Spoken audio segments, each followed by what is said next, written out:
하나님의 말씀을 함께 보도록 하겠습니다. 빌립보서 3장 3절입니다. 빌립보서 3장 3절입니다.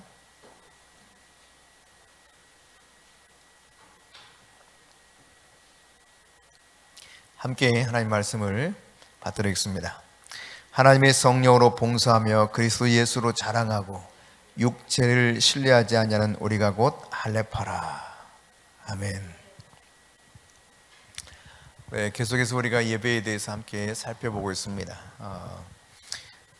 우리가 예배를 드릴 때 감정적으로 빠질 수 있습니다.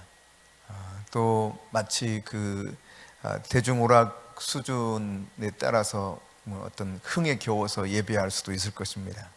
겉모습만 그러나 예배한다면 그것은 하나님이 원하시는 것과는 반대의 개념의 예배를 드리게 되겠죠. 실체 없는 예배라고 할까요? 하나님은 살아있는 예배를 원하십니다. 어떻게 하면 살아있는 예배를 우리가 드릴 수 있는가? 시편 37편 4절 말씀을 함께 받드리겠습니다. 또 여호와를 기뻐하라. 그가 내 마음의 소원을 내게 이루어 주시리로다. 아멘. 우리가 정말 주님을 기뻐하면 우리의 마음속에 있는 잘못된 소원들은 어느 순간 사라지기 시작할 거예요. 그리고 정말 하나님이 기뻐하시고 그 거룩하신 소원, 그 소원으로 나의 소원이 대치되어 가게 될 것입니다. 주를 온전히 기뻐할 수 있는 자가 될 수 있다면 진정으로 하나님을 온전히 예배할 수 있는 자로 점점점 변화되리라고 저는 생각합니다. 하나님의 백성은요, 성령으로 거듭난 사람입니다. 그래서 로마서 9장 6절과 7절에도 보면 이렇게 이야기하고 있죠. 함께 읽습니다. 그러나 하나님의 말씀이 폐하여진 것 같지 않도다. 이스라엘에게서 난 그들이 다 이스라엘이 아니요 또한 아브라함의 씨가 다 그의 자녀가 아니라 오직 이삭으로부터 난 자라야 내 씨라 불리리라 하셨으니. 아멘. 그러니까 모든 사람이 하나님의 친백성은 아니라는 것이죠. 분명히 이삭과 이스마엘 이 두 사람을 분류하고 있는 것처럼 우리가 하나님의 백성이라고 했을 때 그 하나님의 백성은 성령으로 거듭난 사람을 말하고 있습니다. 요한복음 6장 63절에 보면 육은 무익한 것이다 그랬거든요. 그러니까 하나님을 기쁘시게 할 수 있는 것은 육이 아니에요. 영으로만 하나님을 기쁘시게 할 수 있는 것입니다. 그러니까 여러분, 교회에 거듭나지 않은 사람들, 이런 사람들이 와서 와, 예배가 참 재밌다, 예배가 마음에 든다, 만일 그렇다면 조금 이상한 예배예요, 사실. 왜냐하면 거듭나지 않으면 예배가 힘들어야 정상입니다. 그러니까 거듭나지 않은 사람이 예배를 드리는데 예배가 희한하게 좋다라고 하면 성령이 우선되는 예배는 분명히 아니거든요. 육적인 어떤 그 기쁨을 추구하는 예배일지는 몰라도 영이 주도하는 예배는 아닌 것이죠. 교회는 성령이 우선시 돼야 됩니다. 교회는 성령이 제일 중요하게 다뤄져야 됩니다. 성령 하나님의 전이 우리 성도를 당신이 성전 삼으셨기 때문에 성령이 주인이 되셔야 되고 성령이 가장 중요해야 되겠죠. 거듭나지 않은 사람들이 그러므로 예배에 참석한다면 당연히 조금 힘들고 불편한 것, 이것이 정상적일 것입니다. 우리가 성령에 대해서 순종하는 것을 가장 원칙으로 해야 됩니다. 성령께서 우리를 어디로 이끌든지 우리는 따라가는 사람이 되어야 돼요. 그분이 이끄시는 대로, 그분이 주장하시는 대로 성령 하나님과 함께하는 예배, 성령 하나님과 함께 동행하는 성도의 삶, 이것이 가장 하나님이 기뻐하는 예배자의 삶이 될 수 있을 것입니다. 오늘 본문에도 보면 빌립보서 3장 3절에 하나님의 성령으로 봉사하며 이와 같이 표현하고 있죠. 그러니까 이것을 지난 시간에 우리가 살펴봤던 것처럼 하나님의 영으로 충동되어서 하나님의 영이 이끄시는 대로 예배하는 것을 말한다고 그랬습니다. 그러니까 성령의 예배라고 하는 것은 성령에 의해 거듭난 사람들이 드리는 예배예요. 그러니까 성령께서 기뻐하시는, 하나님께서 기뻐하시는 예배는 거듭난 사람들의 예배라는 이야기죠. 거듭나지 않은 사람들은 제대로 하나님을 예배할 수가 없습니다, 사실상.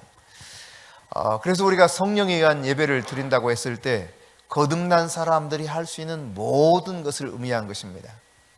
그러니까 성령의 충동에 의해서 내가 섬기는 모든 것, 그것이 내면의 문제이죠. 특별히 이 내면이 성령께서 온전히 나를 주장하시는 대로, 이끄시는 대로 내가 하나님 앞에 모든 것을 드리는 것, 이것이 성령에 의해서 드려지는 예배를 할 수 있겠습니다. 여러분, 성령이 교회를 떠나도 교회가 존속되는데 문제가 없을까요? 사실상 그렇다고 봐도 과언이 아닙니다. 실제로 성령이 없어도 90% 이상은 교회가 굴러가는데 문제가 없어요.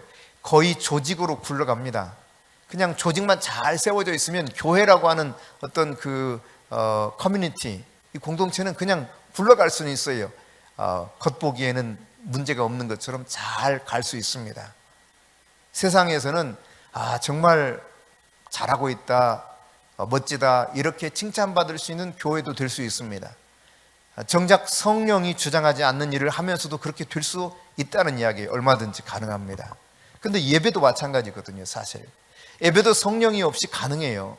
그러니까 성령의 충동에 의해서 성령이 나를 이끌어 가시는 예배가 아닌 그냥 나의 의로움으로 혹은 나의 열심으로, 나의 열정으로 얼마든지 예배가 가능합니다. 요즘 젊은이들은 찬양하는 데 있어서요, 찬송가를 별로 좋아하지 않아요. 근데 저는 찬송가가 훨씬 이렇게 편하고 좋더라고요. 요즘 곡들은요 너무 어려워. 박자 맞추기가 얼마나 어려운지 너무너무 힘들어. 지난 주일 예배 시간에도 참 힘들더라고요. 박자 맞추기가 너무 힘들고 모르는 노래고 그러니 어른들은 어땠을까 그런 생각이 들어요. 근데 또 젊은이들은 또 그런 박자 맞추기 어려운 노래들을 좋아하나 봐요. 하여튼 어쨌든 간에 어떤 식으로 그것이 작곡되었든 그것을 또 부르든 성령께서 그 충동의 내면 안에서 움직이는 영으로 말미암아 이루어지는 예배가 되어야 된다는 것이죠. 성령이 없는 예배를 충분히 드릴 수 있습니다. 여러분, 온 세계의 모든 것은요 하나님이 하나님께 예배하기 위해서 창조하셨다고 말씀하고 있습니다. 그런데 여러분, 하나님을 예배하기 싫어한다면 내가 원하는 길만을 고집하고 하나님의 뜻대로 예배하지 않는다면 사실 우리는 하나님을 예배하는 것 같지만 그러나 하나님을 진정으로 예배하지 않을 수도 있는 것이죠. 우리가 성령의 충동으로 예배할 때, 성령이 나를 이끌어가면서 예배할 때 성령이 나에게 임하시는 분량이 크면 클수록 우리는요 나 자신을 별로 의식하지 않습니다. 나아가서 다른 사람들을 그다지 의식하지 않습니다. 성령 하나님께 사로잡히기 시작하죠. 성령님이 나를 이끄셔요. 하나님을 깊이 더 의식하게 됩니다. 하나님이 나를 이끄시는 예배를 드리기를 원하죠. 그런 가운데 이 깊은 성령의 임재 속에 나아가면 경우에 따라서는 의식을 완전히 잃어버릴 수도 있습니다. 성경에서도 이런 모습을 볼 수 있거든요. 예컨대 요한계시록에 보면 요한계시록 1장 17절에 밤모섬에 유배되었던 요한의 이야기가 기록되어 있는데 여기 이렇게 기록하고 있습니다. 내가 볼 때 그의 발 앞에 엎드려져 죽은 자같이 되매, 죽은 자처럼 되어버렸다는 거예요. 그러니까 정말 마치 죽은 사람처럼 아무런 어떤 힘도 발휘할 수 없는 이런 상태. 또 에스겔 같은 경우도 에스겔 8장 4절과 9장 8절에 이렇게 이야기하고 있어요. 이스라엘 하나님의 영광이 거기에 있는데 내가 들에서 본 모습과 같더라. 그런 다음 그들이 칠 때에 내가 홀로 있었는지라 엎드려 부르짖으되 아하 주 여호와여 예루살렘을 향하여 분노를 쏟으시오니 이스라엘 남은 자를 모두 멸하시나이까. 이처럼 고백하기도 하거든요. 여러분, 솔로몬 성전을 봉헌할 때 그 봉헌식에 제사장들이 성전 안에 들어갔습니다. 그런데 성전 안에 들어갔을 때 구름이 빽빽하게 있었죠. 이 구름은 여호와의 영광을 상징하는, 여호와 임재를 상징하는 그런 하나의 표시였죠. 이 여호와 영광의 임재가 얼마나 강하든지 제사장들이 그 직무를 제대로 감당하지 못하고 그냥 쓰러져 버리는 모습이 소개되어 있습니다. 그러니까 성령의 임재의 분량이 강하면 강할수록 내 몸을 내가 가눌 수가 없게 돼요. 앞서 말씀드렸던 것처럼 심하면 의식도 한순간 없어지는 때가 있습니다. 마치 죽은 자처럼. 이런 예배 가운데 나갔던 경험들이 있는 분들은 이 말이 무슨 의미인지를 이해할 수 있을 거예요. 그렇게 되면 이제 성령 하나님을 더 의식하게 되죠. 하나님께 더 집중될 수밖에 없습니다. 근데요, 이때 이제 사람을 의식하기 시작하면 그 와중에도 의식이 약간 있거든요. 의식이 있을 때 내 몸을 내 마음대로 할 수는 없지만 그런 의식이 있어요. 의식이 있을 때 다른 사람들을 의식하잖아요. 주변의 사람들을 의식하면 성령의 임재가 점점점 사라집니다. 그래서 성령이 소멸돼 버려요. 이러한 부분들에 대해서 의식을 안 하면 계속 성령이 나를 이끌어 가시는데 의식하는 순간 점점점 성령이 소멸되면서 그것으로 딱 임재가 끝이 나요. 네. 그러니까 하이디 베이커 같은 경우도 토론토 공항교회에서 조나단 목사님이 담임으로 계시는 그곳에서 예배하는 가운데 성령의 임재가 강하게 그를 덮쳤고 한 수시간 동안 그냥 아무런 완전히 힘을 상실한 채 그냥 누워서 하나님만 찬양하고 있었던, 찬양도 부르는 찬양이 아니죠. 이 내 속사람이 하나님을 찬양하는 거죠. 그 가운데 하나님과 교통하는 이런 시간을 수시간 동안 가진 경험을 소개하고 있죠. 제가 기억하기로는 94년인지 5년인지 그 무렵인데 그때 이제 최 목사님께서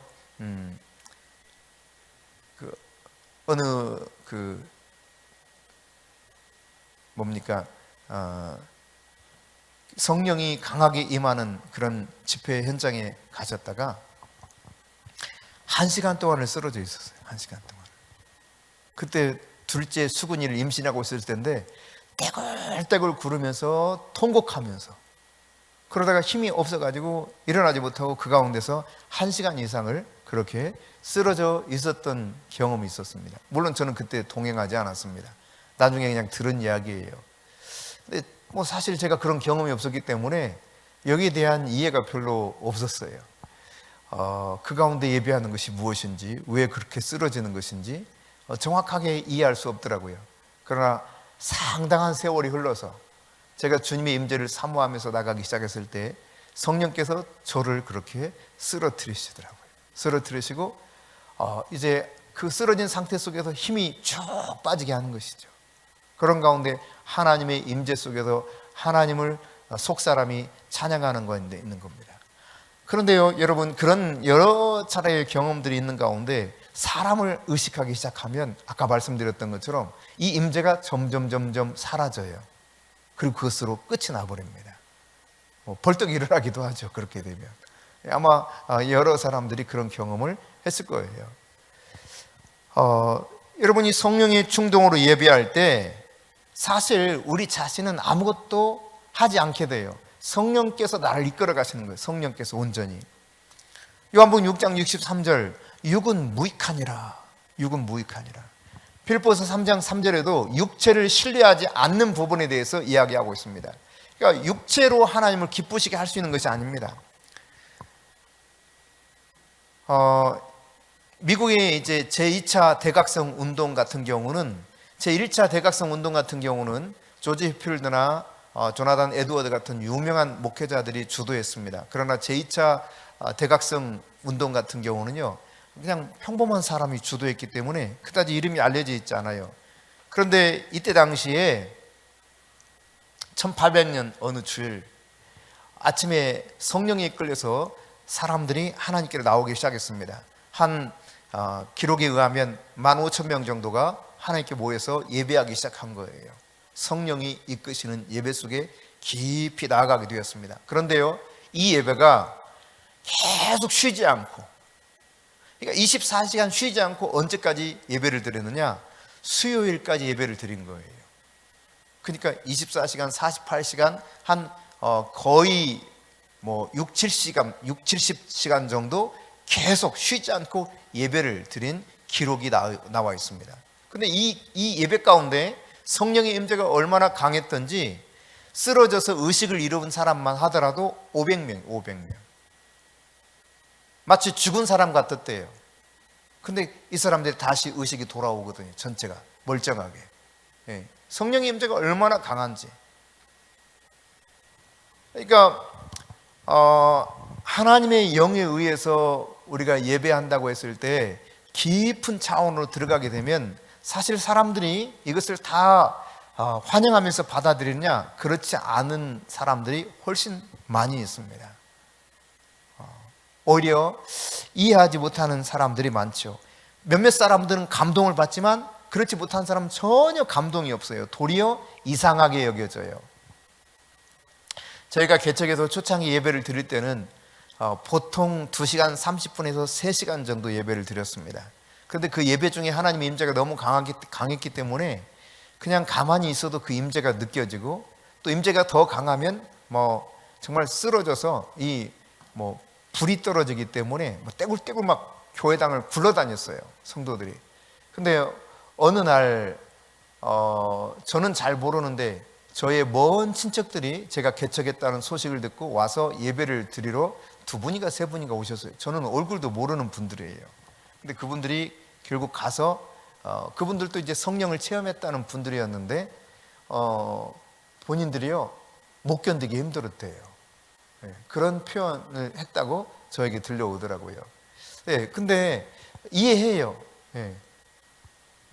왜냐하면 본인들이 직접 깊은 차원의 성령을 경험하지 못했기 때문에 당연히 힘들 수밖에 없는 것이죠. 그게 다 받아들여질 수 있는 것은 아닙니다. 제가 이 임재가 강한 현장 속에 갔을 때요, 좀 이해가 안 되더라고요. 전부 다 막 떼굴떼굴 구르면서 막 그냥 어쩔 줄 몰라 하는데, 그 당시 저와 최 목사님 맨 앞자리에 앉아서 예배를 드렸는데요, 저희 둘만 멀쩡하게 서서 있고 나머지 다 쓰러져서 막 떼굴떼굴 구르고 뭐 통곡하고 난리가 났어요. 왜 우리는 멀쩡하지? 근데 이거를 상당 기간 그랬습니다. 상당 기간. 뭐 2달 정도 그랬나 봐요. 매주 예배에 참여해도 우리는 가만히 있는데 다른 사람들은 다 떼굴떼굴 구르고 있는 거예요. 나중에는 정말 좀 이렇게 뭐랄까 의식이 되는 거야. 우리만 쓰러지지 않으니까. 그래서 제가 마음속으로 이렇게 생각을 했습니다. 안 되겠다. 그냥 안수하면 쓰러져 줘야 되겠다. 그리고 제가 안수하면 일부러 이렇게 쓰러졌습니다. 근데 신기하죠? 그때부터 임재가 오기 시작하는데요, 그 다음부터는 그냥 안수하면 제가 뻥뻥 쓰러지는 거예요. 참 미안하더라고요. 그러니까 내 자아를 내가 내려놓을 때 이게 하나님의 영이 나를 터치하는구나. 그걸 제가 그때 거기서 느꼈어요. 그래, 한번 쓰러뜨려봐, 이런 마음을 가지고 조금이라도 있으면 하나님의 임재가 내 그 육신적인 생각들을 아시기 때문에 이게 깊이 있게 오질 않는 거예요. 그 현장 속에 있어도 감흥이 별로 없어. 그냥 그런가 싶어요.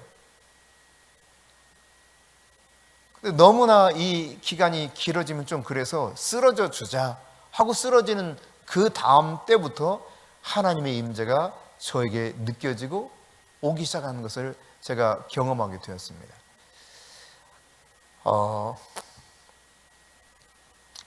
어떤 그 외국인 사역자가 사역한 현장 속에서는 제가 쓰러져서 한동안 일어나지 못했어요.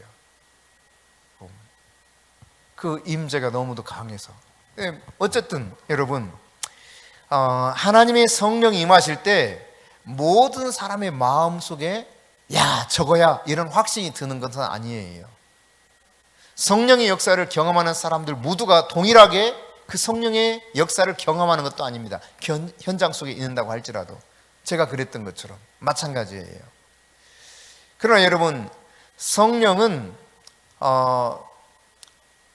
그분이 행하시고자 하는 대로 주권적으로 역사하셔요. 그분이 원하시는 대로 만지십니다.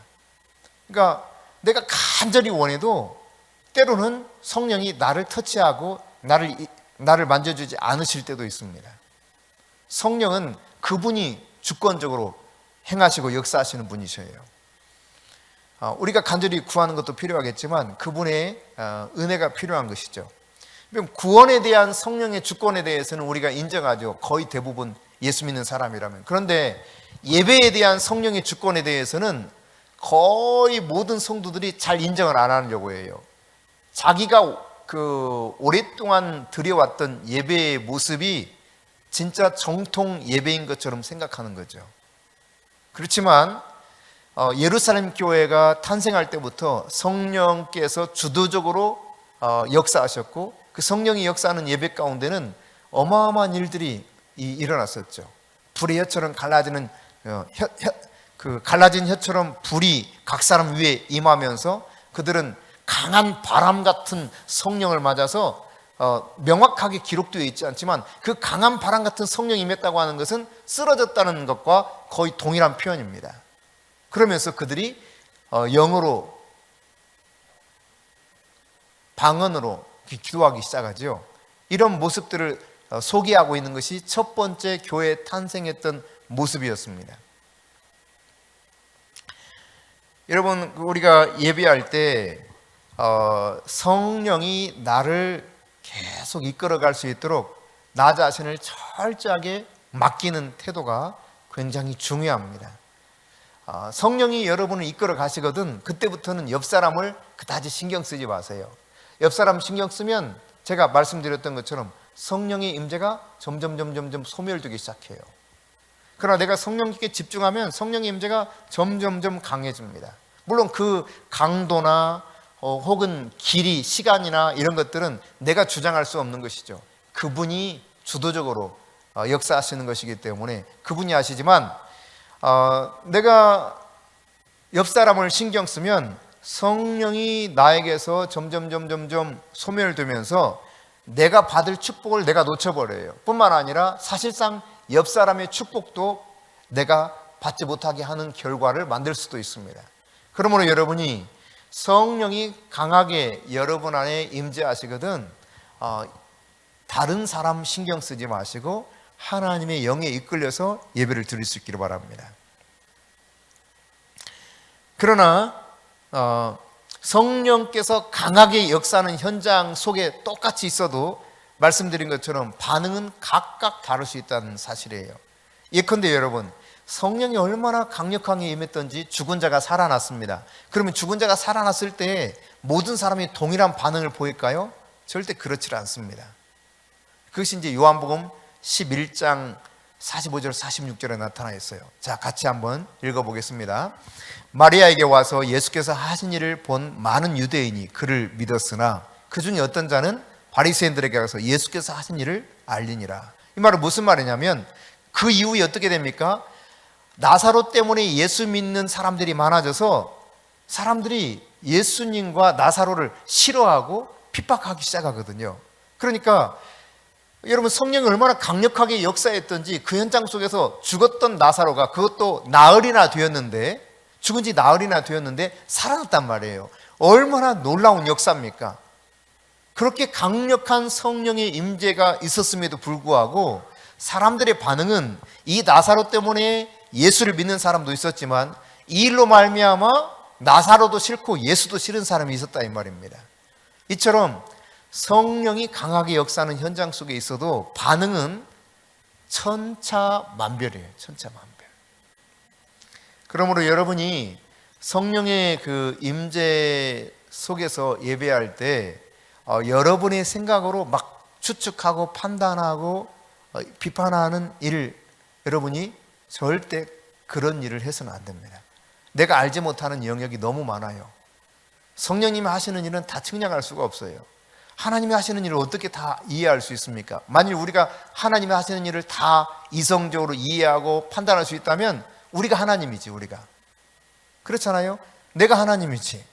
하나님은 우리가 이해할 수 있는 분이 아니에요. 부분적으로밖에 이해할 수 없어요. 아주 조금밖에 이해할 수 없습니다. 마치 거울, 청동 거울로 보는 것처럼, 고린도 교회에 편지할 때 거울로 보는 것처럼 희미하다 그랬는데 오늘날 거울이 얼마나 잘 보여요. 제가 어렸을 때는 아니 거울 잘 보이는데 왜 거울로 보는 것처럼 희미하다 그러지?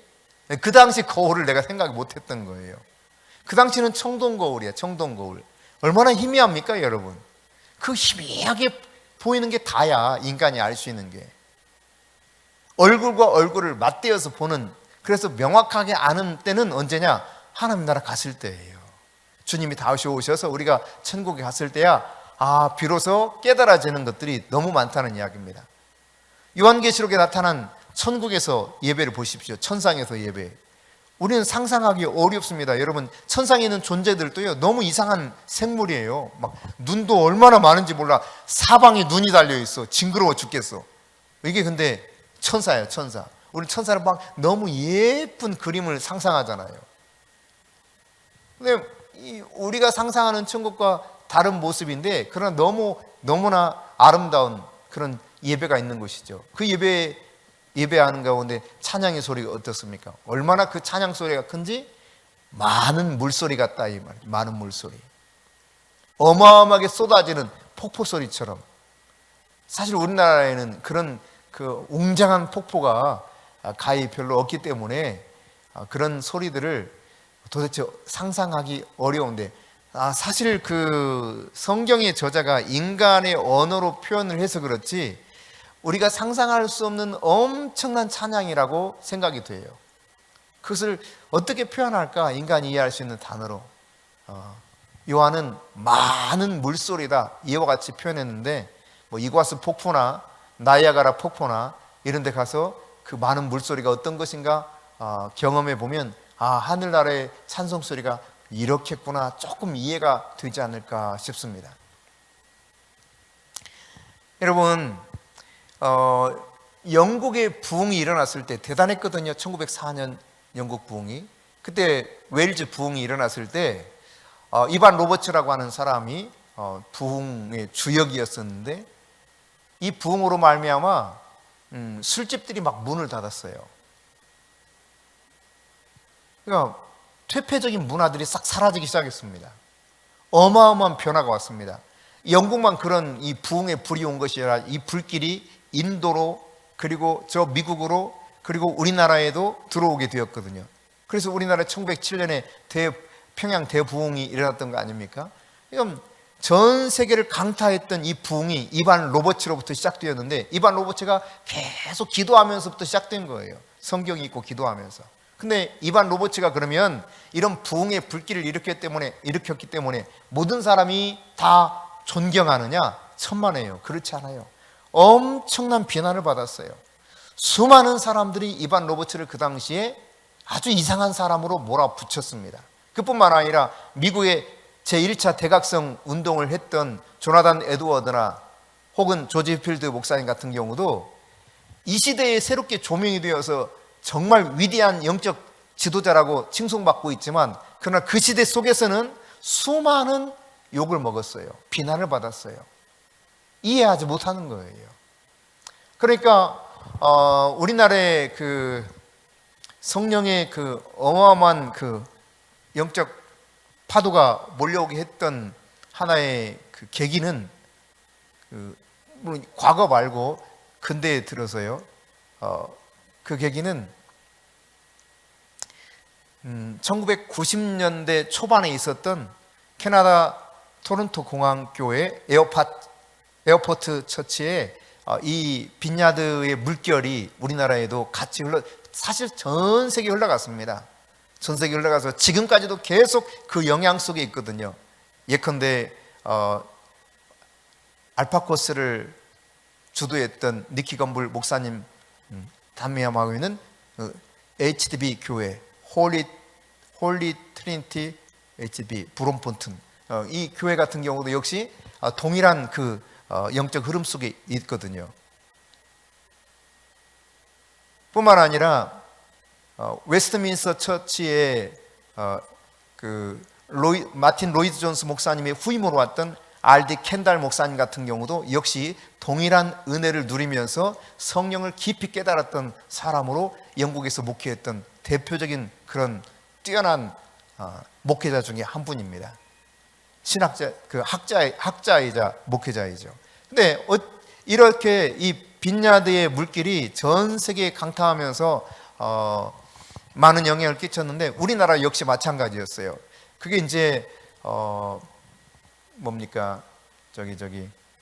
경배와 찬양을 필두로 시작을 해가지고 우리나라에 보급되기 시작하면서 두란노 찬양과 경배와 찬양 이것을 시작으로 해서 온누리교회를 비롯한 다양한 교회 목회자들이 이 성령의 임재 속에 들어가게 되면서 굉장한 파급적인 효과가 있었는데, 그러면 이 모든 성령의 임재를 환영하느냐? 지금도 환영하지 않는 부류들이 많습니다. 그래서요, 지금도 온누리교회에 대해서 하영조 목사님에 대해서 이게 여러분이 검색해 보면 온갖 비난의 글들이 많이 이렇게 인터넷에 떠돌아 다니는 거 볼 수가 있어요. 근데 하나님의 뜻대로 사는 것을 동일한 목회자임에도 불구하고 이걸 비난해요. 왜? 이해를 못하기 때문에. 그러니까 진실로 영적으로 거듭났다고 볼 수 없는 그런 사람들이 있음을 알게 됩니다. 나사로가 살아났어도 이 살아난 나사로 때문에 반응이 극과 극이었단 말이죠. 환영하는 사람이 일부 있었는가 하면 그렇지 않은 사람이 오히려 더 많았어요. 여러분, 스데반이 얼마나 성령 충만한 가운데 복음을 전했습니까? 여러분 인정하시죠? 그런데 사도행전 7장에서 어떤 결과가 나타납니까? 그 스데반이 성령에 완전히 사로잡혀서 복음을 전할 때 사람들은 돌을 쳐서 스데반을 죽여버립니다. 그리고 그 현장에서는 사울도 마땅히 죽어야 될 사람으로서 증인으로서 증언하게 되죠. 그러니까 여러분, 이처럼 성령과 함께 성령에 의해서 예배하는 것이 결코 모든 이들에게 환영받는 것은 아니다. 그러나 진정한 예배는 바로 이러한 성령에 이끌려서 드리는 예배야말로 하나님이 정말 원하시는 예배라고 하는 것을 우리가 생각해 봐야 될 것입니다. 여러분, 집에 손님이 오면 어떻게 해요? 편히 계세요. 그냥 우리 집처럼, 당신 집처럼 좀 편하게 이렇게 쉬세요. 이렇게 하지, 아주 불편하게 좀 가만히 있으라고 하는 사람 없잖아요, 주인이. 그렇죠? 편하게 계세요, 편하게. 그냥 편안하게 좀 계시다가 쉬시다 가세요. 이렇게 말하죠. 우리가 성령님을 인정할 때도 마찬가지예요. 성령님을 온전하게 인정해야 돼. 성령님이 내 안에 오셔서 마치 성령이 온전하게 거하셨던 하늘에서처럼 내 속에도 편안히 쉴 수 있는 그런 존재가 돼야 된다는 이야기입니다. 그렇다면 내 자아가 완전히 꺾어져야 돼요. 내 자아를 완전히 무너뜨릴 때, 영으로 완전히 사로잡힌 그런 인생이 될 때 성령이 내 안에 계셔도 불편함이 없어. 그럼 남의 집에 가가지고 얼마나 불편할 때가 많습니까? 여러분 집 같으면 마음대로 냉장고 열어서 시원한 거 마시고 싶으면 꺼내서 마시고 그러는데 남의 집에 가서 어때요? 이게 쉽게 되지 않거든. 그죠? 저희 후배 생각이 납니다. 저희 후배가 몇 해 언젠가는 형 휴가 오세요. 이번에는 저 펜션 말고 우리 집을 내줄게요 그래. 그래서 내가 집에도 어떻게 불편해서 내가 있으라고 그랬더니, 형 우리 집에서 보면 바로 바닷가인데 고층 아파트에 날씨 좋으면 저 스시마 섬도 보여. 와요 막 이래가지고 자기 집 다 비워주겠다는 거야. 야, 나 부담스러워. 그래. 부담 갖지 말고 그냥 내 집처럼 써요. 이거 완전히 싹 비우고 가족들이 싹 사라져 버렸어요. 그리고 우리한테 내준 거예요. 그럼 나 너무 불편하니까 한 2박 3일만 거기 있으마 해가지고 부산에 이제 해변가에 있는 아파트에 가서 쉰 적이 있어요. 근데 마음대로 다 쓰라고 다 전체를 통으로 다 내줬어요. 안방에서 주무시고 또 저희 아이들은 마음대로 다 쉬도록 방마다 그렇게 쉬라는 거예요. 아주 커다란 아파트에. 근데 그래도 불편하더라고, 남의 집이니까. 그래도 불편해. 마음대로 쓰라고 하는데도 싹 비워줬는데도 불편하더라니까요. 왠지 모르게 내 집이 아니니까. 성령님이 우리에게 오셔서 불편할 때가 많을 거예요. 거룩하신 영이신데 우리는 이 거룩한 게 많이 부족해. 그러다 보니까 성령님이 얼마나 불편하시겠어요. 성령님이 마음껏 편하게 자유자재로 내 안에서 역사하실 수 있도록 하려고 하면 내가 그렇게 거룩한 그분의 집이 돼야 돼요. 우리 교회가 그런 거룩한 집이 돼야 됩니다. 하나님께서 금년의 표어를 여호와의 영광을 함께 보리라, 이런 표어를 주셨는데 제가 가만히 생각을 해봤어요. 여호와의 영광을 본다, 함께 본다. 그러면 결국은 거룩하지 않으면 여호와의 영광을 못 보게 되는데, 하나님께서 거룩한 것을 위해서 뭔가 불필요한 것들을 싹 또 정리하시는 일이 있겠구나, 이런 생각을 하게 돼요. 여러분 그렇지 않겠습니까? 우리가 2년 전 표어가 이제 역전되리라였습니다. 그 역전되리라 했을 때 그 해에 시작하자마자 얼마 되지 않아서 어려움들이 막 오기 시작했습니다. 성도들이 막 떠나고 하여튼 어려움이 막 몰려오기 시작했어요. 그러니까 뭐 경제적으로도 어렵고 재정적으로도 굉장히 어려웠어요. 근데 1년 내내 이제 역전되리라, 이 찬양을 계속 불렀습니다. 예배 때마다. 정말 신기하게 이게 어느 순간 가면서요, 그래, 역전되는 것은 9회 말, 예를 야구로 치면 9회 말 투아웃 이후에 역전되는 게 가장 멋지고 통쾌하지, 그런 생각이 떠오르기 시작하더라고요. 그러면서 역전된다는 것은 상황이 안 좋아지다가 완전히 확 뒤집히는 것을 말하는 거니까, 지금 이런 상황이구나, 이런 이해가 한 3, 4개월 지나면서 오기 시작했어요. 저에게. 제가 그런 깨달음이 오기 시작한 거예요. 한 3개월 정도 지날 무렵에 그래, 역전된다는 것은 그런 거지. 그러면 어떠한 상황에도 내가 휘말릴 필요는 없겠구나. 그리고 정말 그 해에 완전히 역전을 시켜주셨어요. 상상하지 못하는 일을 하나님이 하게 하신 거예요. 바로 이 건물이 들어서게 만든 겁니다. 그게 그 해의 마지막 12월에 이게 완공되게 만들었거든요. 참 기가 막힌 일이었어요. 우리로서는 도저히 상상할 수 없는 일이에요. 그럼 하나님은 그 일을 하시면서 봐라, 내가 이 일을 했다 보여주시는 거예요. 여호와의 영광을 함께 보리라. 영광의 임재 안에 우리가 들어간다고 하는 것은 거룩하지 않으면 그 영광을 볼 수가 없습니다. 그렇지 않으면 사실 죽음이잖아요, 죽음. 따라서 우리의 순수함을 위해서 하나님이 우리 안에서 뭔가 일하시겠구나, 우리 각 사람 안에서. 그러니까 저도 그렇지만 여러분도 여호와의 영광을 함께 보기를 원하는 마음으로 거룩을 추구할 수 있기를 바랍니다. 내 안에 불순물들, 영적인 불순물들을 자꾸 제거할 수 있기를 바랍니다. 하나님의 임재가 충만하게 임해서 정말 하나님이 나에게 찾아오셔서 불편함 없으니 마음껏 마치 하늘에 계셨던 그 성령님이 자유자재로 모든 일을 행하셨던 것처럼 성령 하나님이 내 안에서도 그렇게 행하실 수 있도록 우리가 마음 문을 활짝 열고, 성령님 정말 사랑합니다, 성령님 정말 환영합니다, 성령님 내 안에서 무엇인지 말씀만 하십시오, 제가 그 말씀에 따라 순종하겠습니다, 이렇게 자꾸 고백하면서 인정하며 나아갈 때 성령 하나님이 우리 안에 그분의 영광을 모두가 함께 볼 수 있도록 보여주시라고 믿습니다.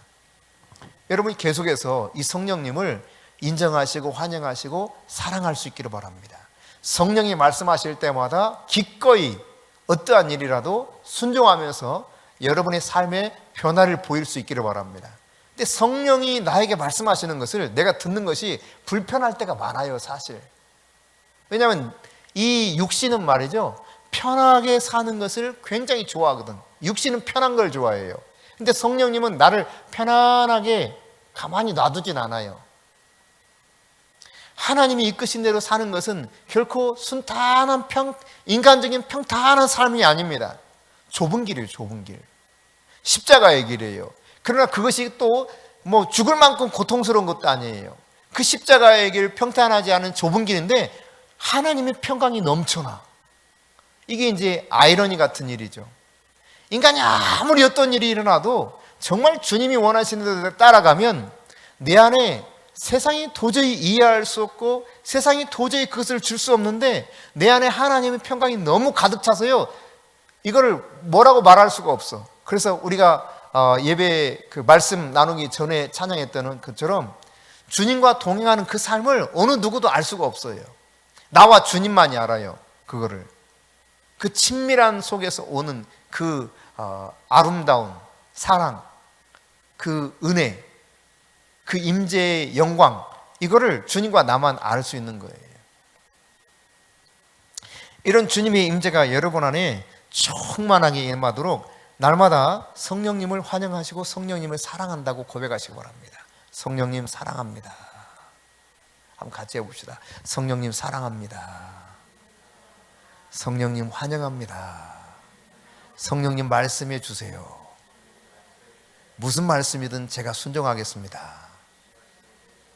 예, 여러분이 그렇게 정말 성령께서 말씀하신 대로 순종하고자 하는 태도를 가지고 한 걸음 한 걸음 가다 보면 놀라운 임재에 사로잡히게 될 것입니다. 토미 테니의 책인데 그 책 이름이 갑자기 기억이 안 나네요. 토미 테니의 책, 그 임재가 얼마나 강하든지요, 성령의 임재가 강해서 강단이 쪼개져 버렸어. 이 강단이 쪼개져 버려. 성령의 임재가 얼마나 강한지. 그 책이 무슨 책이죠? 근데 그 책이 없어졌다 참. 아무리 찾아도 안 보이네. 그러고 보니 기억 안 나요? 아니요, 갈망합니다. 아니, 그건 한참 뒤에 나왔고 하여튼 있어요. 예. 이 토미 테니 같은 경우도 엄청난 성령에 사로잡힌 예배자 중에 하나입니다. 근데 여러분, 그 임재를 얼마나 사모했는지 몰라요. 근데 그 임재가 한 번은 이 교회 강단에 임했는데 강단이 그냥 쪼개져 버렸어. 이해돼요? 그럴 수 있다고 생각돼요? 상상이 돼요? 제가 기억하기로는 라인할트 본케 목사님인데 이분이 아프리카를 중심으로 사역하시거든요. 근데 이분이 사역하는 현장 속에 주술사가 왔어요. 주술사. 근데 이 주술사가 얼마나 주술을 하면은 강력하게 귀신이 역사하는지 그냥 사람이 죽어버리는 거예요. 그 사람 죽도록, 어떤 특정한 사람을 죽도록 주술을 하기 시작하잖아요. 그럼 그 사람 죽어버려요. 이 주술사에 대해서 그 마을 전체 사람들이 어마어마한 두려움을 가지고 있습니다. 근데 그 주술사가 이 라인하르트 본케 목사님이 집회하는 현장에 오게 된 거예요. 근데요, 여러분, 그 현장에 참여했을 때 거기에 신성시 되는 커다란 나무 한 그루가 있었습니다. 우리나라에도 예전에는 나무들이 신이 되었던 거 아시죠? 예. 그래서 동네 어귀에 커다란 나무가 신처럼 떠받들어졌어요. 거기 제사 드리고 막 함부로 거기 접근하면 안 되고, 아세요? 나이 드신 분들은 아실 것 같은데. 예. 근데 아프리카의 그 나무 역시 그랬어요. 나무가 신처럼 이렇게 숭앙받던 그런 나무야. 그 나무 옆에 딱 주술사가 딱 버티고 있는 거예요. 말하자면 이 예배를 방해하기 위해서 온 거예요. 그런데 하나님의 임재가 얼마나 강했던지 하늘에서 불이 떨어지면서 나무가 위에서부터 쪼개져 버렸어요. 쫙! 그러면서 이 주술사에게 있었던 어둠이 확 다 쫓겨나는 이런 일이 일어난 현장을 소개해 주고 있거든요. 사진도 딱 찍어놨어요. 나무가 탁 쪼개진 이 사진도. 그러니까 하나님의 임재가 강하면 놀라운 일들이 일어날 수 있는 거예요. 우리는 근데 이거 다 이해하기 어려운 부분들, 내가 이성적으로 받아들이기 어려운 부분들이 있어서는 이게 퀘스천 마크를 막 붙인단 말이에요. 그러나 하나님은 모든 것을 행하실 수 있는 분이다. 어떠한 일도 가능한 분이다 라고 하는 것을 우리가 깨달아야 될 것입니다. 여러분 보세요. 성령 임재가 너무 강하니까 나마나요세 다윗이 있었을 때 그를 잡으러 왔던 사울이 보낸 병사들이 어떻습니까? 오자마자 쓰러져서 애언을 합니다. 그리고 그냥 돌아가요. 다시 또 보내요. 그랬더니 오자마자 또 쓰러져서 성령 임재가 너무 강하니까 쓰러져 예언합니다. 이게 안 되니까요. 사울이 직접 오잖아요. 근데 사울이 오다가 벌써 예언을 해요. 옷을 벗고 예언을 하기 시작해요. 그러자 어떤 속담이 생겼습니까? 사울도 예언하는 자 중에 있더냐? 이런 속담이 생겼단 말이에요. 얼마나 그 임재가 강하든지. 사무엘이 있던 이 장소 라마나에서 말이죠. 그러니까 성령의 임재 가운데 일어날 수 있는 일은 우리의 상상을 뛰어넘어서 일어날 수 있는 다양한 일들이 있다는 것이죠. 여러분이 정말 성령에 점점점 사로잡히기를 바랍니다. 우리 모두가 성령의 충만함을 받아서 성령에 의해서 정말 성령이 온전히 이끌림 받아서 예배할 수 있는 그러한 예배자가 될 수 있기를 바랍니다. 진정한 예배를 위한 열쇠라고 한다면 그것은 성령님이 말씀하실 때마다 우리가 무조건 순종하는 것, 이것이야말로 진정으로 하나님께 성령에 이끌린 예배를 드릴 수 있는 그러한 열쇠가 될 수 있을 것입니다. 어떠한 작은 것이라도 성령님이 말씀하신다면 거기에 응해 보십시오. 이렇게 돌아봐도요, 저의 인생 가운데 성령이 진짜 충만하게 저를 사용했던 이 시기를 돌아보면 제가 성령님께 철저히 순종하자고 했던 이때였어요. 아주 사소한 것에도. 그래서 새벽에 예를 들어서 제가 그 교회를 가려면 바로 집 앞이 교회입니다. 그래서 그냥 이렇게 도로만 건너가면 돼요. 이 도로가 2차선 도로 있어요. 2차선 도로. 2차선 도로인데 신호등이 있어요. 신호등. 그리고 횡단보도가 있고 신호등이 있어. 근데 2차선이기 때문에 새벽녘에 차도 거의 안 와. 근데 제 안에 그런 마음이 드는 거예요. 성령님께 순종하는 것은 세상의 법도 철저하게 지키는 거다. 해가지고 새벽에도요, 항상 신호등을 지켰습니다. 어마어마한 칼바람이 불어와도 발을 동동 구르면서 신호등을 지켰어요. 그러니까 사소한 것 하나까지도 철저하게 내가 하나님의 뜻대로 살려고 했어요. 그러다 보니까 성령이 저를 점점 사로잡기 시작하는 거예요. 그래서 저와 최 목사님이 있는 이런 현장 속에 어떤 분은 불교 신자였는데 불교 어떤 커다란 절의 총무였는데 결국 예수 믿고 우리 교회 성도가 되었는데요. 이분은 평상시 교회에 있는 그 사거리를 지나가게 될 때 이 사거리만 와도 벌써 임재가 느껴져가지고 두려워. 그래서 멀리 돌아다녀야 돼요. 멀리.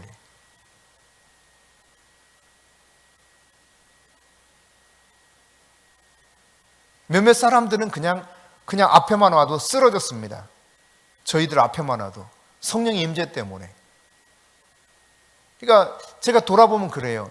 내가 신실하게 하나님 말씀 앞에 아주 사소한 것 하나라도 정말 하나님 뜻대로 하고자 했을 때, 하나님이 내 안에 충만했었구나. 이걸 깨닫게 돼요. 결국은 거룩이죠. 거룩. 하나님의 영광을 볼 수 있는 이러한 은혜가 충만한 삶을 살고자 할 때 그것은 거룩이 나의 삶의 표상이 되어야 된다. 그때는 낱낱이 죄 하나하나 고백하게 만들었습니다. 성도들도요. 성경 말씀에 비추어서 뭔가 자신이 죄를 깨달으면 이 죄에 대해서 고백하고 하나님께 용서를 구할 뿐만 아니라 만약 사람에게 어떤 부분에 있어도 죄가 있다 그러면 사람에게 찾아가서 그 용서를 구하게 만들었어요. 예를 들면 어렸을 때 그런 일들 많이 하죠. 어렸을 때 남의 거 훔치는 거 이런 거 성경에 보면은 갚으라고 돼 있거든. 갚는데 이자가 좀 비싸요. 근데 이제 이런 깨달음을 그 성령께서 주셨을 때 성도들 중에 그 당시 이 김형도 집사라고 기억나는지 모르겠어요. 김형도 집사. 김형도 집사라고 아주 좀 순수한 이런 그 집사님이 계셨어요. 그 당시 회계 집사였는데 이분이 하루는 찾아왔어요. 목사님, 근데 제가 목사님 말씀 듣고 진짜 회개를 해야 되겠는데, 그래서 용서를 구해야 되겠는데 어떻게 해야 될지 모르겠다는 거예요. 무슨 내용인지 말씀해 보세요 그랬더니, 자기가 이제 살던 도시 시골 섬마을이야, 섬마을.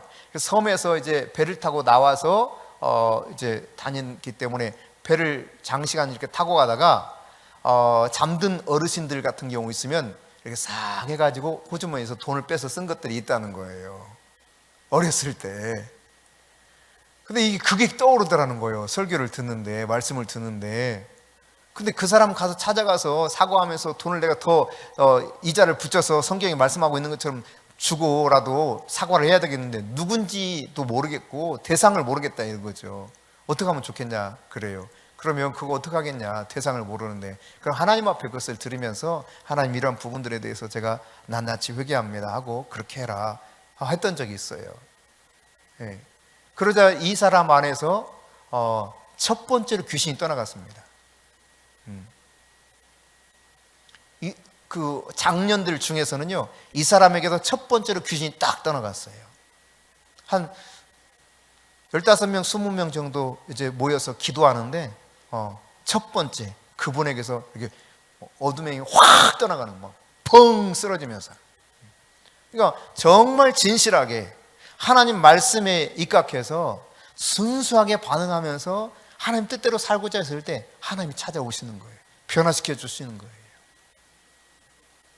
그러니까 깨달음이 왔을 때 이것을 그냥 나도 알아, 그냥 나도 다 들었던 이야기야, 이런 식으로 형식적으로 받아들이면 그 말씀이 내 안에서 나의 삶을 바꾸질 못해요. 그러나 내가 정말 성령께서 말씀을 통해 증거해 주실 때마다 내가 그 말씀을 받아서 변화를 추구하면, 그 변화를 추구하는 사람에게 하나님이 함께하기 시작합니다. 이걸 본인이 알게 돼요. 본인이 내 속에서 하나님이 일하시는구나.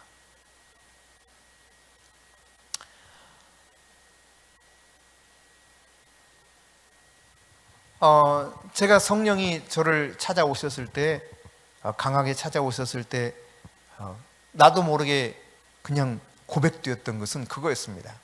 고백되었다기보다 고백할 수밖에 없었어요. 왜냐하면 나의 죄를 영화 필름처럼 보여주기 시작했으니까. 이때가 대학 3학년 때니까 한 88년도쯤 될 것 같아요. 하나님이 그냥 이 영화 필름처럼 딱 장면을 보여주는 거, 어렸을 때부터 죄를 범했던 거. 예를 들어서 막 애들이 막 시켜, 결국은 도찐 개찐이죠. 근데 나는 그래도 좀 이렇게 착한 편에 속해서 범생이라서 담대하지도 못했고, 근데 애들은 막 수시로 남의 물건 훔치는 걸 예사로 했어요. 가게 가서도 서로 딱 가로막아, 이렇게 주인을 가로막아줘. 그러면서 막 이제 훔쳐. 이거를 그냥 자랑 삼아, 야 여기 팽이 몇 개 훔쳤다 뭐 하면서 막 그거 가지고 막 노는데, 그런가 보다 했는데요, 어느 날 나한테도 한번 해보래. 자기가 이렇게 가려줄 테니까 나한테도 해보래. 그리고 설령 들켜도, 그 사람이 또 우리 친척이었어. 너의 친척이니까 설령 들켜도 너는 괜찮을 거다, 그러니까 한번 해봐, 이런 거예요. 그래서 딱 걔가 이제 가로막아 줘. 그래가지고 그거 하는데 얼마나 두근두근 하던지요. 콩닥콩닥 한번 했어. 근데 그분이 아는 것 같기도 하고 모르는 것 같기도 해. 어쨌든 한번 했어. 그리고 나서 이제 그냥 지나갔잖아요. 그 다음부터는 껌도 한번 훔쳐보고 막 이러는 거예요. 참, 야, 그러니까 바늘도도 소도 들 수 있다는 것이 충분히 가능해. 근데 그런 일도 잊고 살았지. 어렸을 때 그냥 마치 서리하듯이 그랬으니까. 근데요, 이게 탁 나타나는 거예요. 그래서 막 울면서 회개하면, 한참 회개하면 또 다른 장면이 딱 나타나요. 막 회개하면 또 다른 장면이 딱 나타나요. 한동안 그렇게 하다가 이 장면이 싹 사라지고 없을 때까지 회개했던 기억이 납니다. 성령이 찾아오시면 우리 안에서 죄를 생각나게 하시고 이 죄에 대해서 회개하게 만듭니다. 그분이 거룩하신 분이기 때문에. 그러니까 성령의 임재에 대해서 여러분이 거리끼는 마음을 가졌다면 이것도 회개하셔야 돼요. 내가 성령에 대해서 판단했던 것도 회개해야 됩니다. 형식적으로 예배를 드림에도 불구하고 형식적인 예배인 줄을 모르고 살아갈 때가 많아요. 거의 대부분이 그래요. 아까 말씀드렸던 것처럼 성령이 안 계셔도 90%는 교회가 잘 돌아간다니까. 아주 잘 돌아가요. 성령으로 봉사를 하는데 봉사할 때도 그렇게 안 한다니까요. 봉사가 섬김이라고 했잖아요. 섬김은 곧 예배라고 그랬잖아요. 지난 시간 말씀드렸던 것처럼 성령으로 모든 걸 해야 돼요. 근데 성령으로 하지 않아요. 육신적으로 해요. 그냥.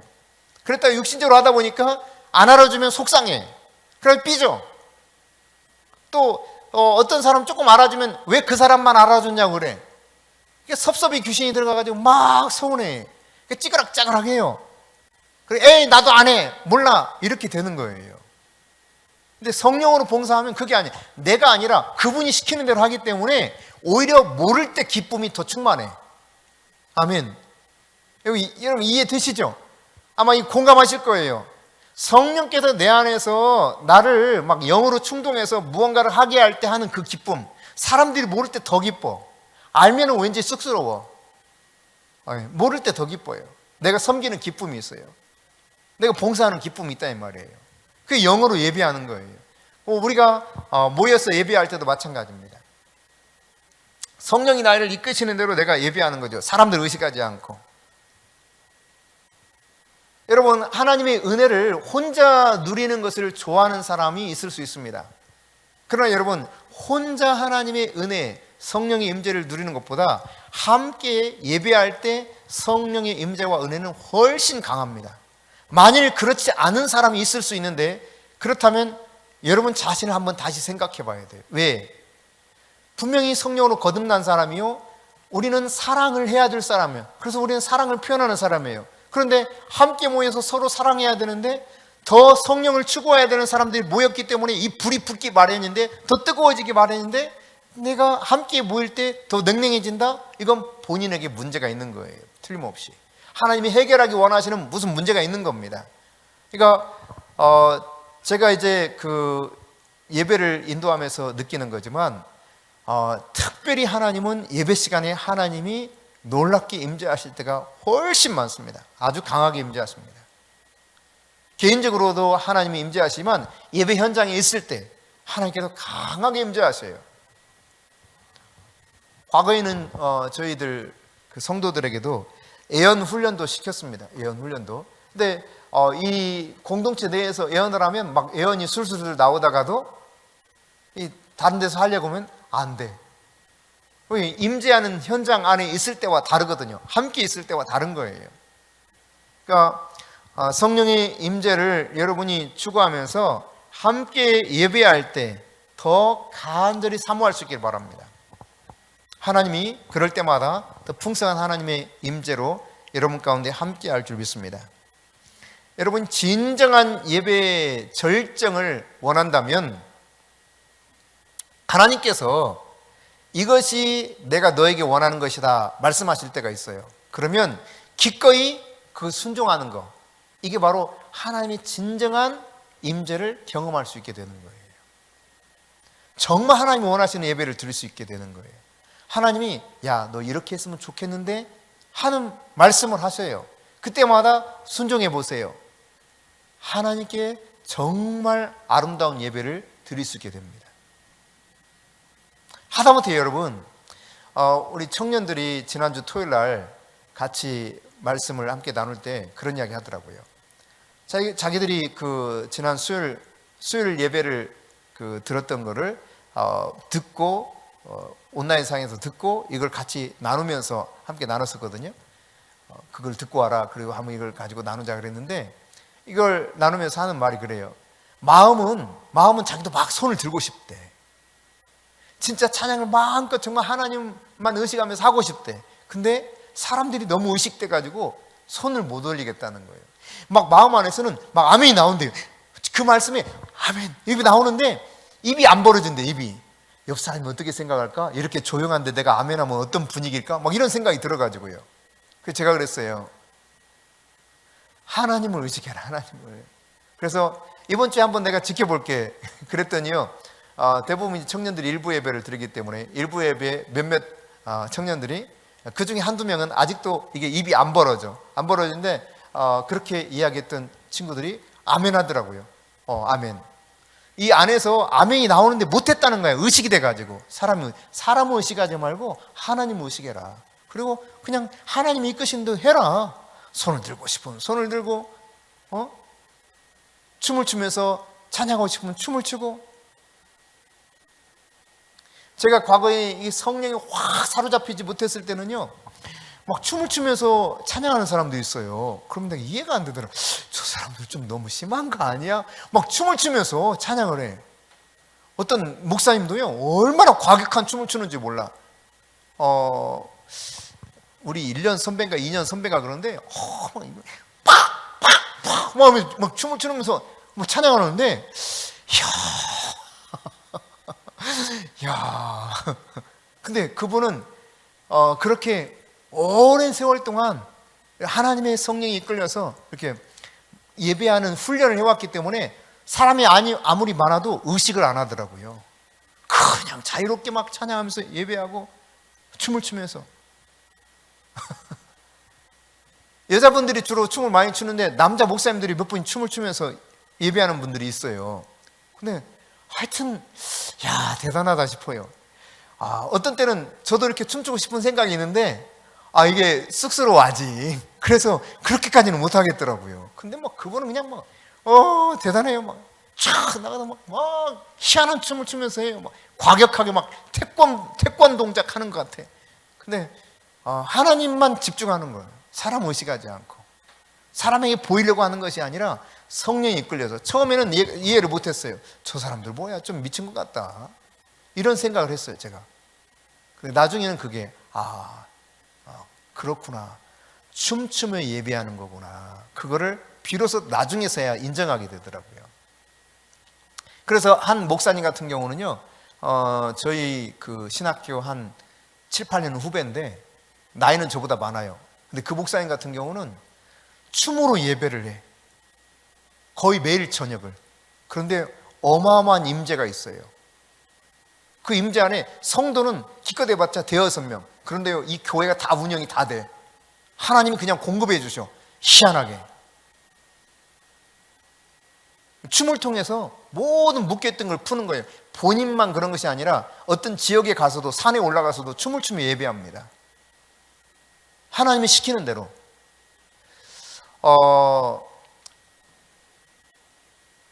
홍 목사님 같은 경우는 하나님이 시키셔서 바다에 가서 막 바다에게 선포했다고 그랬잖아요. 물고기들아 돌아와라. 물고기가 완전히 사라져버려가지고 어부들이 그냥 너무너무 이 손실이 큰 거예요. 몇 해 동안. 그래서 하나님이 시키시더래요. 동해바다, 남해바다, 서해바다 다 돌아다니면서 막 선포하게 시키더래. 물고기들아 돌아와라. 물고기들아 돌아와라. 사람 보기엔 미쳤죠. 미국에 가가지고 동부, 서부 다 돌아다니면서 막 외치는 거예요. 성령이 시켜가지고. 성령 하나님이 시켜서 그 땅을 밟으면서 선포하면서 어둠의 영은 물러가고 하나님의 임재가 가득하도록. 일본 땅에 가가지고 막 선포하고요. 이게 뭐 정상적이 아니죠, 일반인이 봐서는. 근데 성령이 시키는 대로 하는 거예요. 알 수 없지만 성령이 시키는 대로. 근데 그 이후에 하나님이 사용하시는 거 보면은 참 순종하는 그 걸음 하나하나가 정말 놀랍게 사용하시는구나, 이런 걸 깨닫게 돼요. 여러분이 성령님께서 시키시는 일이라면 제가 순종하겠습니다, 이런 마음을 가지고 하나하나 행동에 옮겨보세요. 그러면 진정한 예배자가 될 수 있게 돼요. 정말 하나님과 동행하는 그 은혜와 기쁨, 능력을 맛보게 될 것입니다. 이반 로버츠 이야기를 잠시 아까 드렸었는데 이 이야기만 하고 우리 찬송하고 기도하겠습니다. 이반 로버츠가 수많은 비난을 받는 가운데서도 하나님의 임재가 충만한 가운데 영국 땅을 변화시키는 놀라운 주역으로 쓰임받았었는데, 그는 하나님 앞에 늘 이렇게 고백했어요. 주님, 나를 꺾어주세요. 나를 꺾어주세요. 여러분, 인간적인 자아가 올라오면은 누구라도 이 안에서 사람들이 비난하면 거기에 맞서고 싶은 생각도 있고, 그냥 내가 구태여 이렇게 할 필요가 있는가 이런 생각이 들어서 그냥 접어버릴까 이런 생각도 들고, 별의별 생각이 다 드는 거예요. 그때마다 이반 로버츠는 주여 저를 꺾어 주옵소서, 오로지 주님이 성령께서 나를 이끄시는 대로만 내가 나아가기를 원합니다. 여러분, 우리 마찬가지입니다. 여러분, 주님이 이끄시는 대로, 성령이 나를 주장하시는 대로 여러분이 계속해서 주님 나를 꺾어 주십시오. 나를 내려놓고 나의 자아를 내려놓고 그리스도 예수의 자아가 내 안에서 온전해지기 원합니다.